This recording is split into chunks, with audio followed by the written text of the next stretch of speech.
Hello दोस्तों, स्वागत है आपका हमारे चैनल पे। और आज है 10 फरवरी 2024। ठीक है, 10 फरवरी है। और हम लोग क्या करते हैं, जो भी एग्जाम के लिहाज से जो भी महत्वपूर्ण न्यूज़ होता है उसको यहाँ पे हम लोग डिस्कस करते हैं। एक छोटा सा महत्वपूर्ण सूचना, बिहार में जो भी जॉब करना चाहते हैं उनके लिए जो टीचर की वैकेंसी आ चुकी है। दूसरा, विधानसभा में अगर जॉब करना चाहते हैं बिहार में तो वहाँ के लिए भी वैकेंसी आ गया है। वहाँ पे डायरेक्ट रिक्रूटमेंट भी हो रहा है। और जो भी कंपटीशन के माध्यम से जाना चाहते हैं उनके लिए भी पोस्ट वहाँ पे अच्छे खासे आए हुए हैं। दूसरा ये है कि झारखंड में जो जॉब करना चाहते हैं उनके लिए जेपीएससी और सीडीपीओ का फॉर्म जो है आ चुका है। तो आप लोग जो भी इंटरेस्टेड है 27 और 29 तारीख तक लास्ट डेट है, आप लोग फिल कर सकते हैं। ठीक है, चलिए महत्वपूर्ण न्यूज़ को हम लोग देखते हैं, सीधा मुद्दे पे आते हैं। अभी जो है प्रधानमंत्री जो गवर्नमेंट है उन्होंने जो है 3 और व्यक्तित्व को जो है यहाँ पे क्या दिए हैं, उनको भारत रत्न देने की बात की है। मतलब अनाउंस हो गया है, 3 और लोगों को मिलेगा। इसमें है हमारे जो है यहाँ पे 3 महत्वपूर्ण शख्स को देख लीजिए। यहाँ पे चौधरी चरण सिंह है, यहाँ पे पीवी नरसिम्हा राव और एम एस स्वामीनाथन।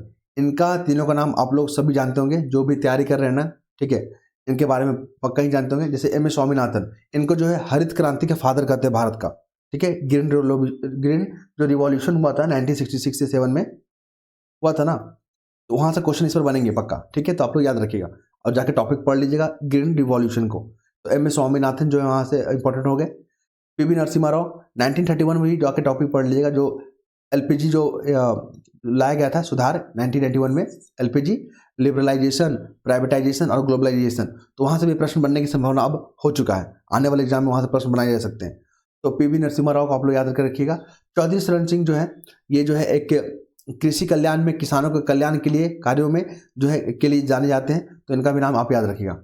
इससे पहले 2 और लोगों को मिला था, वो थे कापूरी ठाकुर जी, जो लोक जो है नायक है, जननायक है, क्या नाम है उनका, कर्पूरी ठाकुर जी, जो बिहार के जो है 2 बार मुख्यमंत्री और उप मुख्यमंत्री रह चुके हैं। एक और उनका नाम है उप प्रधानमंत्री जो है एल के आडवाणी जी को। कुल 5 लोगों को इस पर भारत रत्न मिला हुआ है। और अब तक टोटल कितने लोगों को मिल चुका है, कितने नागरिकों, तो 53 नागरिकों को जो है यहाँ पे भारत रत्न मिल चुका है। 53 नागरिकों को। ठीक है, एक फैक्ट यहाँ पे हो गया, ये भी इंपॉर्टेंट है, आप लोग याद रखिएगा। और ऐसा कोई टाइम बॉन्ड नहीं है, ऐसा कोई लिमिटेशन नहीं है, ऐसा कोई सीमित या पाबंदी नहीं है कि एक वर्ष में जो 2 लोगों को ही मिलेगा, 3 लोगों को ही मिलेगा, 4 लोगों को ही मिलेगा, 5 लोगों को मिलेगा। देखिए, क्योंकि हर एक साल में जो है ना विभिन्न आंकड़े आए हैं। तो जैसे इस बार जो है 5 लोगों को मिला, फिर 1994 में, माफ कीजिएगा 1999 में 4 लोगों को मिला था। ठीक है, तो अगर ऐसा क्वेश्चन स्टेटमेंट बना के पूछता है कि क्या 2 लोगों को देना ही यहाँ पे लिखा हुआ है, ऐसा कुछ नहीं है। ठीक है, इसमें संविधान का कोई जिक्र नहीं है, संविधान में इसके बारे में कोई बात नहीं किया गया है। वो ये हो गया। फिर हम लोग आएंगे महत्वपूर्ण मुद्दे पे। देखिए, यहाँ पे क्या हो रहा है कि राम मंदिर पे जो चर्चा करने के लिए वहाँ पे सांसदों ने व्हिप जारी किया है। तो यहाँ पे क्वेश्चन क्या बनेगा, व्हिप क्या होता है, पूछ देगा कि खबरों में रहा व्हिप क्या होता है। तो ये एक पार्टी का एक आदेश होता है।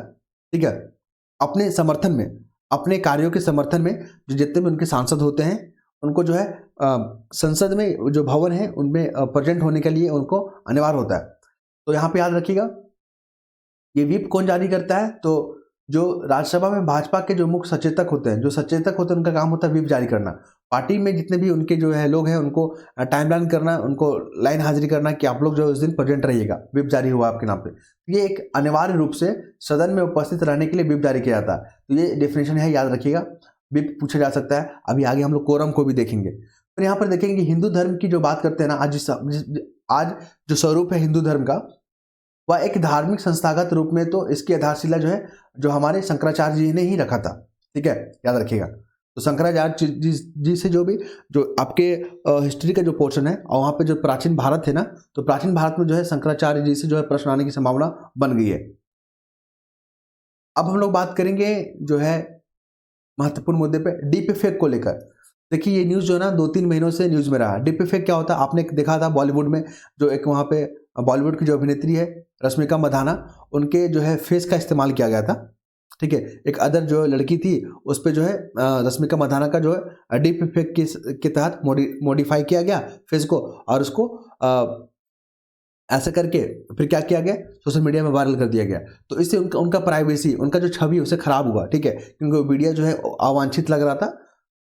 तो डीप फेक क्या होता है, किसी भी वीडियो में, ठीक है, किसी भी ऑडियो में, छवि में चेंजेस कर अवांछित परिवर्तन कर ठीक है, लोगों के जो प्राइवेसी के साथ या लोगों के जो तमाम जो छवियां है उसको बिगाड़ने के लिए यहाँ पे प्रयास किया जाता है। नेगेटिव टर्म में है डीप फेक, याद रखिएगा। तो उसी को कंट्रोल करने के लिए जो है ना, कठोरता से निपटने के लिए जो है यहाँ पे सूचना और जो प्रसारण मंत्री हैं वहाँ पे बोले कि इसके लिए नियम ला रहे हैं हम, ठीक है, कठोरता से निपटने के लिए। तो डीप फेक को याद रखिएगा। और डीप फेक के लिए आपको क्या चाहिए, एक कंप्यूटर ज्ञान चाहिए, नॉलेज चाहिए आपको, एक और आर्टिफिशियल इंटेलिजेंस चाहिए। ये दोनों के माध्यम से आप क्या करोगे, चीज़ों को ऑल्टर करोगे और वहाँ पे परोस दोगे। फिर हम लोग बात करेंगे अगले मुद्दे पे, जो भी महत्वपूर्ण है सिर्फ उसी को लेंगे, बाकी सब न्यूज़ मुझे नहीं लगता कि इंपॉर्टेंट है वो। फिर हम लोग बात करेंगे प्रसाद योजना के बारे में। देखिए प्रसाद योजना जो है 2014-15 में लॉन्च किया गया था, याद रखिएगा। और ये जो है पर्यटन मंत्रालय के द्वारा इसको जो है चालू किया गया था। पर्यटन मंत्रालय पूछता है पीसीएस एग्जाम में और जितने भी सिविल सर्विसेज का एग्जाम है उसमें मिनिस्ट्री पूछता है। और बाकी एग्जाम में क्या पूछेगा, जैसे वनडे एग्जाम में क्या पूछ देगा कि प्रसाद योजना कब लॉन्च हुआ, लेकिन पीसीएस वगैरह में मंत्रालय पूछता है। और मंत्रालय डायरेक्ट नहीं पूछेगा कि जो है पर्यटन मंत्रालय पूछेगा। ऐसे स्टेटमेंट बनाएगा कि गृह मंत्रालय के द्वारा प्रसाद योजना को चलाया जा रहा है। तो आपको अगर पता होगा तभी आप उसको जो है सॉल्व कर पाओगे। ये हो गया। तीसरा क्या है कि जो पर्यटन मंत्रालय है, प्रसाद योजना और साथ में स्वदेश दर्शन योजना, दोनों स्कीम को यहाँ पे चालू किया गया था। तो जो भी स्कीम के बारे में पढ़ेंगे जब चैप्टर में करंट अफेयर में, तो आप लोग प्रसाद योजना को और स्वदेश योजना का थोड़ा डिटेलिंग देख लीजिएगा, कब लॉन्च हुआ, क्या उद्देश्य था इसका, अब तक क्या प्रगति हुई। तो इन 3-4 फैक्टरों पे आपको काम करना है, बस आपका तैयारी हो जाएगा। चलिए फिर इसके बाद मूव करते हैं हम लोग यहाँ पे जो भारत के बारे में बात की जा रही है। जो हमारे प्रधानमंत्री मोदी जी है उन्होंने बताया कि भारत किस प्रकार आज मजबूत है, आज हर चुनौतियों से निपटने के लिए जो है भारत जो है तत्पर है। चाहे चुनौती किसी भी प्रकार की हो, कैसे भी हो, आज निपटने के लिए भारत तैयार है। तो किसी भी चुनौतियों से निपटने के लिए जो शक्ति होती है उसका परीक्षण कब किया जाता है, तो वैसा परीक्षण तब किया जाता है जब देश जो है ना ऐसी चुनौतियों से निपट चुका हो या इससे पहले हो चुका हो। जैसे देखिए कोरोना महामारी के काल में जब पूरा विश्व जो है प्रभावित था कोरोना से, तो भारत ने इस स्थिति में, ठीक है, और उसके बाद पूरा कालखंड में जो है ना इस जो है चुनौतियों को पार पाने में जो है यहाँ पे और सफलता पाया, जैसे कि, ठीक है, इस बारे में बात की गई है। दूसरा क्या है कि प्रधानमंत्री मोदी ने कहा है कि जब किसी योजना को लागू करने में इन्होंने एक स्टेटमेंट का जिक्र किया कि पहले के प्रधानमंत्री जो रह चुके हैं उन्होंने कहा कि जब हम 1 रुपया जो खर्च करते हैं ना, तो लाभुकों को तक सिर्फ 15 पैसे ही पहुंच पाते हैं। समझ रहे हैं, ठीक है, 15 पैसे ही पहुंच पाता है। तो उन्होंने कहा कि इसके लिए ये भी चुनौती था, तो इस चुनौती को कम करने के लिए हमने डीबीटी डायरेक्ट बेनिफिट ट्रांसफर जो है बैंक के खाते में ही हम लोग क्या कर दिए, सब्सिडी देना शुरू कर दिए। ठीक है, तो ये एक अच्छा कदम है। और कुल जो है यहाँ पे सरकार जिस तरह के काम की है उसकी जो सराहना किया है, उन्होंने अपने बारे में बताया है कि सरकार इस काल में ये काम किया है। ठीक है, चलिए इसके बाद में हम जाएंगे अगले मुद्दे पे। तो देखिए यहाँ पे बात किया गया अतिक्रमण को लेकर। अभी उत्तराखंड में जो आपने देखा है कि लॉ एंड ऑर्डर थोड़ा सा वहाँ डिस्टर्बेंस हो गया है। हालांकि सरकार पूरी जोर जो वहाँ पे ताकत लगा दी है कि लॉ एंड ऑर्डर मेंटेन रहे और स्थिति जो है वहाँ पे काबू में है। क्लियर है? तो आइए हम लोग थोड़ा देखते हैं अतिक्रमण को लेकर। अतिक्रमण वो होता है कि जो सरकारी जो जमीन होता है या जो निजी जमीन होता है उसमें जो है अवैध तरीके से उस पर कब्जा कर लेना। ठीक है, तो इसी को उस जो अवैध जो कब्जा है उसकी वापसी, जमीन की वापसी के लिए जो है जो कार्यवाही की जाती है उसको अतिक्रमण का बोलते हैं। ठीक है, ठीक है, चलिए तो वहाँ पे क्या हुआ कि उत्तराखंड की जो हल्द्वानी नाम का जो जगह है वहाँ पे जो है सरकारी जो भूखंड है, जो सरकारी जमीन है उस पर मदरसा और जो है मजार बना दिया है लोगों ने। ठीक है, जब सरकार को ये चीज़ पता चला तो वहाँ पे क्या हुआ, तो उनको नोटिस दिया गया कि आप लोग जो है यहाँ से अवैध जो कब्जा किए हुए आप लोग खाली करें जगह को। क्लियर है? और तो फिर उन्होंने खाली नहीं किया तो फिर यहाँ पे सरकार तो एक्शन लेगी ही ना। सरकार ने एक्शन लिया। ठीक है, अपने जो है तमाम महकमे और अपने जो बल के साथ वहाँ पे अपने इक्विपमेंट के साथ आया और वहाँ पे जगह खाली करवाने लगा। यहाँ तक ठीक था। फिर इस आर्टिकल में आप देखोगे कि जब यहाँ पे जो जमीन पे कब्जा, ये तो अचानक एक रात में तो नहीं हो गया होगा। ठीक है, तो इसके पीछे का कमियां बताएं कि देखिए यहाँ पे जो भू माफिया लोग होते हैं वो लोग क्या करते हैं, गरीबों लोगों को जो है सस्ते में जमीन बेच देते हैं। ठीक है, एक जो है फर्जी कागज बना के, तो इस कारण से भी वहाँ पे कब्जा बढ़ गया है। दूसरा क्या है, जब प्रशासन को पता ही है कि सरकारी भूमि है वो और उस पर जो कब्जा हो रहा है, तो आप शुरू में ही कार्रवाई क्यों नहीं करते हैं? जब वहाँ पे लोग रहने बसने लग जाते हैं, ठीक है, जब गरीब लोग वहाँ बस जाते हैं, रहने लगते हैं, तो आप उसको फिर हटाते क्यों है? तो यहाँ पर सरकार की खामियां के बारे में बात की गई है कि अगर आपको लगता है कि मेरे जमीन पे इंक्रोचमेंट हो रहा है, ठीक है, तो आप उसको पहले ही हटा दीजिए। दूसरा ये हो गया। तीसरा एक क्या है कि अगर देखिए किसी का भी जमीन पे आप अवैध तरीके से कब्जा नहीं कर सकते, चाहे जमीन आपका हो चाहे सरकार का हो। ठीक है, तो एकदम उसका जो है अतिक्रमण होना चाहिए, लेकिन तरीका जो है यहाँ पे डिफरेंट होना चाहिए। तरीका क्या होगा, जब आपको लगा कि मेरा ज़मीन है यहाँ पे कब्जा हो गया तो नोटिस दीजिए उसको, और नोटिस के अंदर अगर वो खाली नहीं करता तब वहाँ पे इंक्रोचमेंट कीजिए, फिर वहाँ पे कार्यबल के साथ उस पर कार्रवाई कीजिए। तो ये आर्टिकल आपको ये देखने को मिलेगा। चलिए फिर यहाँ पे आते हैं शिक्षा को लेकर। देखिए यहाँ पे शिक्षा को लेकर जो है ना बहुत बड़ा सवाल हो रहा है। शिक्षा का मतलब क्या होता है, शिक्षा का उद्देश्य क्या था? आप जो शिक्षा ले रहे हैं, हम जो शिक्षा लिए हैं, उसका क्या उद्देश्य है? वो होता है, शिक्षा का मतलब तनाव को जो है दूर करना, जो टेंशन होता है उसको कम करना होता है। लेकिन आज का शिक्षा ऐसा होता जा रहा है, ठीक है, जो टेंशन बढ़ा रहा है। तो ये शिक्षा का मकसद नहीं है। इसी पे पूरा आर्टिकल लिखा हुआ है कि शिक्षा जो है किस तरह जो है दबाव, प्रेशर बना रहा है विद्यार्थियों में, किस तरह कुंठा का शिकार हो जा रहा है, अकेलापन का शिकार हो जा रहा है, वो पलायन, बच्चों में पलायन आ जा रहा है, पलायन की प्रकृति आ जा रही है। तो इन तमाम चुनौतियों के बारे में बात किया गया कि शिक्षा जो है इन चीज़ों को कैसे बढ़ा रहा है, आखिर क्या शिक्षा में गलती है। फिर यहाँ पे बात करेंगे। देखिए विद्यार्थी जो होते हैं मासूम होते हैं, उनको तो पता नहीं होता, अभी उनका ब्रेन जो है मैच्योर नहीं होता है, और यहाँ पे सुसाइड कर लेते हैं लोग। इतने कम उम्र में 14, 15, 16 साल की उम्र में लोग सुसाइड कमिट कर लेते हैं, जबकि उनका ब्रेन अभी तक डेवलप नहीं हुआ सही से। तो आखिर ऐसा क्यों हो रहा है? देखिए, तो शिक्षा विद्यार्थियों में जो एजुकेशन आप ले रहे हैं या हम लोग लिए हैं, उसका मकसद क्या है कि जो भी लाइफ में चुनौती आएगा उसका सामना करेंगे शिक्षा के माध्यम से। ये हो गया। दूसरा क्या होगा, कहीं पे अगर शोषण हो रहा है समाज में, उसके विरुद्ध आवाज उठाने का जो शक्ति आएगा वो शिक्षा से ही आता है, ठीक है। और संवैधानिक जो मूल्यों है उसको आत्मसात कर, ठीक है, एक सभ्य नागरिक बनने का हम लोग जो है बनना सिखाता है, ठीक है। लेकिन अभी क्या हो रहा है, आत्महत्याओं की संख्या में वृद्धि हो रही है। शिक्षा का उद्देश्य ये था और इसका इफेक्ट कुछ और दिख रहा है। चलिए, और फिर यहाँ पे शिक्षा सवाल पे, यहाँ पे विद्यालय और स्कूलों पे यहाँ पे प्रश्न उठाया गया है, क्या बच्चे लोग जो कोचिंग ज्वाइन कर लेते हैं, ऐसा क्यों हो रहा है? तो क्या इसके पीछे विद्यालय और महाविद्यालय जो शिक्षा जो देने में असमर्थ है, या बाजार के अनुरूप जो है शिक्षा नहीं दे पा रहा है ये स्कूल और महाविद्यालय? तो इन पर सवाल किए जा रहे हैं। हम लोग यहाँ पे बात करना है कि देखिए, कोचिंग में पढ़ने वाले बच्चे ही सुसाइड कर रहे हैं। स्कूल में बच्चे वाले पढ़ने वाले, स्कूल में जो पढ़ने वाले बच्चे जो है ना, सुसाइड करने का जो इसमें टेंडेंसी बहुत कम देखने को मिलता है। कोचिंग में इतना प्रेशर दे देता है बच्चों को कि आपको जो है इतना प्रतिस्पर्धा कराया जाता है कि आपको आगे निकलना है, ठीक है। तो पढ़ाई के चक्कर, मतलब पढ़ना, सिर्फ आपको पढ़ाई ही फोकस करना है, बाकी अदर एक्टिविटी को आपको उपेक्षा कर देना है। यहाँ पे इस आर्टिकल में लिखा हुआ है।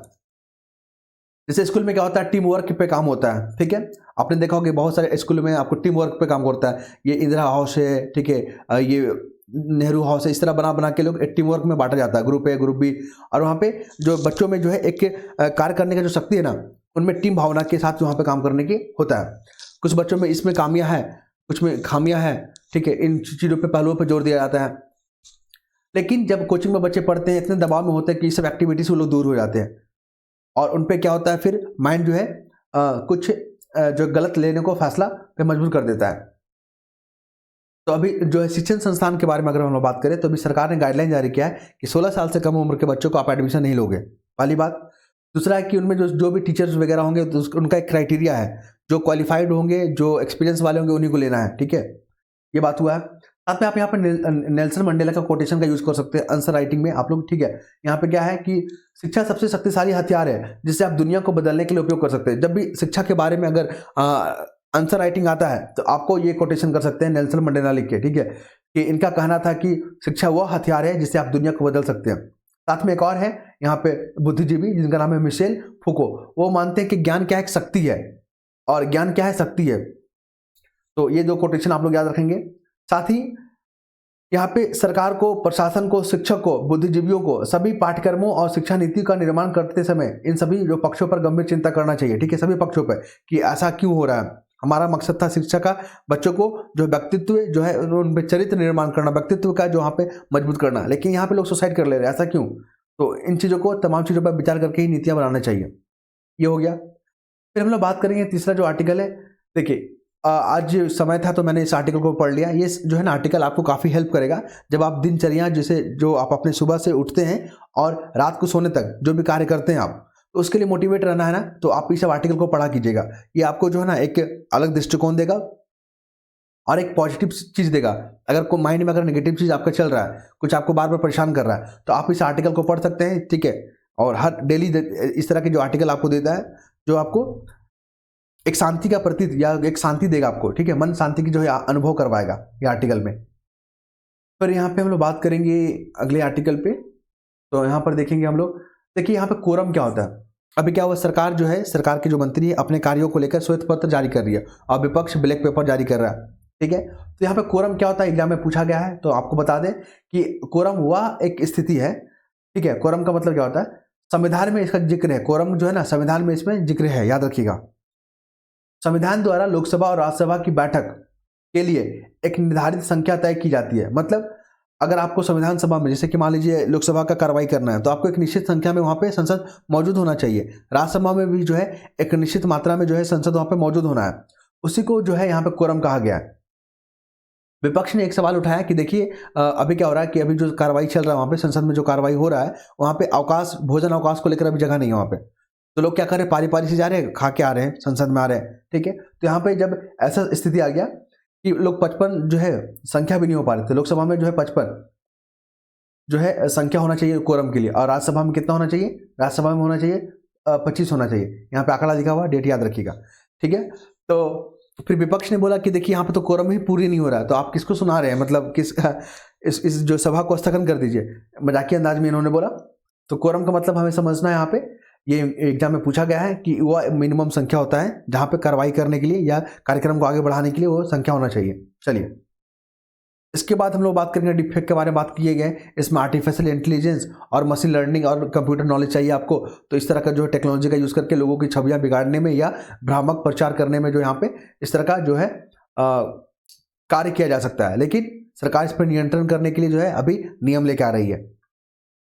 फिर हम लोग बात करेंगे कैग जो है न्यूज मांग गया। देखिए क्या होता है, कंट्रोलर ऑडिटर जनरल, ये क्या होता है, सरकार का जो है ना जितने भी वित्तीय खर्च होता है, राज्य सरकार का, केंद्र सरकार का, जहां भी खर्च होता है पब्लिक, तो उसके जो है ऑडिट करने का काम करती है कैग। और कैग जो है ना, कैग का जो है संविधान में आर्टिकल 148 में क्या है, वर्णन है, याद रखिएगा। इसका अपॉइंटमेंट जो है राष्ट्रपति करते हैं, और कैग को अगर हटाना है तो संसद जो है इसमें इन्वॉल्व होता है, संसद की प्रक्रिया से गुजरना होता है। जैसे सुप्रीम कोर्ट का जज को आपको हटाना है, या हाई कोर्ट की जज को हटाना है, या कैग को हटाना है, कंट्रोलर ऑडिटर जनरल को हटाना है, तो आपको संसद की प्रक्रिया से गुजरना होगा। लेकिन जैसे अटॉर्नी जनरल के बारे में हो गया, या आपको चीफ इलेक्शन कमिश्नर के बारे में हो गया, इलेक्शन कमिश्नर के बारे में हो गया, तो वहाँ पे जो है संसद प्रक्रिया से गुजरना जो नहीं पड़ता है। ठीक है, याद रखिएगा।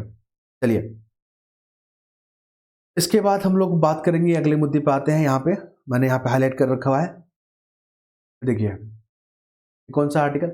अभी मिजोरम और असम में जो है ना सीमा विवाद को लेकर जो यहाँ पे काफी जो दिनों से विवाद चल रहा था, तो उसको सुलझाने के लिए आपस में बातचीत किया जा रहा है। ठीक है, तो आप लोग याद रखिएगा, मिजोरम और असम का सीमा को देख लीजिएगा, मिजोरम कितने जो है राज्यों से टच करता है, और असम का देखेंगे तो असम जो है ना 7 राज्यों से टच अपने सीमा को साझा करता है, याद रखिएगा असम।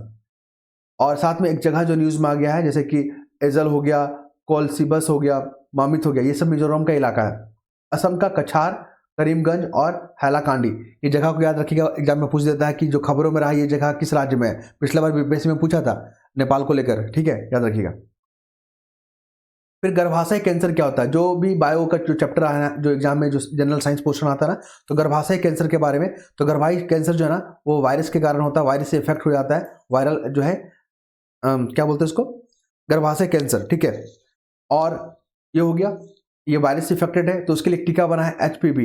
एचपीवी का फुल फॉर्म याद रखिएगा, human papilloma virus. HPV BPSC exam में पूछा था, जीपीटी का फुल फॉर्म, तो ऐसे जो है पूछ सकता है, ह्यूमन पेपिलोमा वायरस।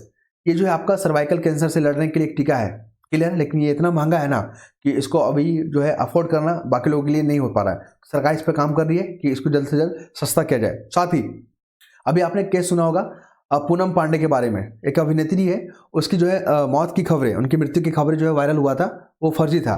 तो इन्होंने जो सफाई देते हुए कहा कि ये जो हमारा जो हमारी तरफ से जो किया गया वो जागरूकता फैलाने के लिए किया गया सर्वाइकल कैंसर के बारे में। ठीक है, तो एक अच्छा जो है, अगर झूठ भी किसी सत्य के लिए अगर होता है कि अच्छे काम के लिए भी झूठ बोला जा रहा है, तो झूठ जो है सत्य से 10 गुना बेहतर होता है। ठीक है, याद रखिएगा इसको। अंतरिम बजट, यूपीएससी में पिछला बार क्वेश्चन पूछा गया था, मतलब प्रीवियस ईयर क्वेश्चन में देखा गया था, अंतरिम बजट और लेखानुदान में क्या फर्क होता है। देखिए अंतरिम बजट, जैसे अभी सरकार ने क्या किया, अंतरिम बजट पेश किया, न्यूज में आ गया, तो पूछ सकता है अंतरिम बजट में क्या होता है। सरकार जैसे कि जून तक जो है आपकी नया सरकार चुन के आएगा, जून तक, तो जून तक जो है आपको कार्रवाई करने के लिए, आपको सरकार चलाने के लिए तो पैसे चाहिए होगा। तो अंतरिम बजट में क्या होता है, सिर्फ कहाँ से मेरा पैसा आएगा 3 महीना में और कहाँ पे खर्च करेंगे उसके बारे में जानकारी दिया जाता है अंतरिम बजट में। इसमें बड़े बड़े अनाउंसमेंट नहीं होता है, क्लियर है। और लेखानुदान में क्या होता है, सिर्फ खर्च जो है ना, खर्च का जो पक्ष है उसी पे बात किया जाता है। तो ये क्वेश्चन को मैंने डिस्कस किया आपसे। इसके बाद हम लोग आएंगे अगले अपने मुद्दे पे। तो यहाँ पर देखेंगे विदेशी मुद्रा भंडार जो है ना 622 जो है अरब डॉलर हो चुका है हमारा, ठीक है, याद रखिएगा इसको। और इसके बाद हम लोग बात करेंगे मलेशिया न्यूज़ में आ गया, यहाँ पे जो सरिया जो कानून था ना उसके अनुसार जो है सिविल मैटर को यहाँ पे सॉल्व करने की बात की जा रही थी, लेकिन यहाँ पे कानून को रद्द कर दिया गया।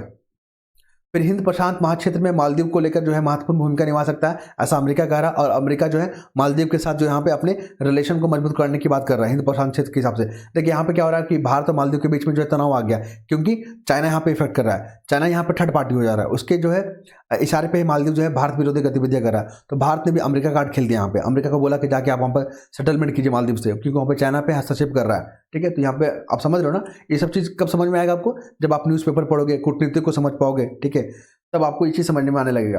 तो ये जो भारत और मालदीव और जो अमेरिका का जो संबंध अभी न्यूज़ में आ गया है यहाँ पे कि हम जो है मालदीव के साथ जो है मजबूत करना चाहते हैं, तो ये भारत के द्वारा यहाँ पे खेल खेला जा रहा है, ठीक है, याद रखिएगा, क्योंकि चाइना यहाँ पे इंटरफेयर करता है। फिर है हिंद प्रशांत महासागर की अगर बात करें तो यहाँ पे ऑस्ट्रेलिया और भारत की जो है रिश्तों पर भी यहाँ पर बातचीत चल रहा है कि यहाँ पर कैसे जो है हम लोग अपने रिश्ते को मजबूत बना के जो हिंद प्रशांत क्षेत्र में शांति और जो है वहाँ पे सुरक्षा का माहौल बना सकें। फिर चुनाव आयोग यहाँ पे न्यूज़ में आ गया, तो चुनाव आयोग के लिए संविधान में 324 आर्टिकल याद रखिएगा, महत्वपूर्ण है यहाँ पे। और चुनाव आयोग के जो कमिश्नर है, जो वहाँ पे जो सदस्य है, उनका अपॉइंटमेंट एक पैनल के द्वारा किया जाता है, और पैनल में होंगे प्राइम मिनिस्टर होंगे, लोकसभा जो लोकसभा के जो अपोजिशन लीडर हैं वो शामिल होंगे, कैबिनेट स्तर के मंत्री होंगे, तीनों जिस नाम को सिफारिश करेंगे राष्ट्रपति उसको अपॉइंटमेंट कर देंगे, याद रखिएगा। फिर यमन का हूती विद्रोही बार बार न्यूज़ में आ रहा है, ठीक है, लाल सागर में जो भी ड्रोन से हमले किए जा रहे हैं, जो भी कमर्शियल जो जहाज उस पर हमले किए जा रहे हैं, लूटपाट किए जा रहे हैं, तो वो हूती विद्रोही के द्वारा किया जा रहा है। और हूती विद्रोही और मिलिशिया समूह दोनों न्यूज़ में आ गया है। ये हूती विद्रोही और मिलिशिया समूह जो ईरान के द्वारा समर्थित है, जिस तरह रूस के द्वारा आपने देखा होगा वागेनार जो समूह था, वैगनार जो समूह था न्यूज़ में आया था और बीपीएससी एग्जाम में पूछा था, उसी प्रकार मिलिशिया समूह के बारे में पूछा जा सकता है, याद रखिएगा। इसके बाद हम लोग अगले मुद्दे पे आएंगे। तो मुझे स्पोर्ट्स सेक्शन में मुझे खास नज़र नहीं आ रहा था, ठीक है, और स्पोर्ट्स सेक्शन में मुझे कुछ खास नज़र आया नहीं। अगर आप लोग को कुछ लगता है न्यूज़ तो आप लोग यहाँ पे पढ़ सकते हैं, देख सकते हैं। आई होप हमारे द्वारा जो बताया जा रहा है आप लोग समझ पा रहे होंगे। और कुछ भी दिक्कत होता है, प्रॉब्लम होता है तो कमेंट बॉक्स खाली है, वहाँ पर कमेंट कर सकते हैं। धन्यवाद।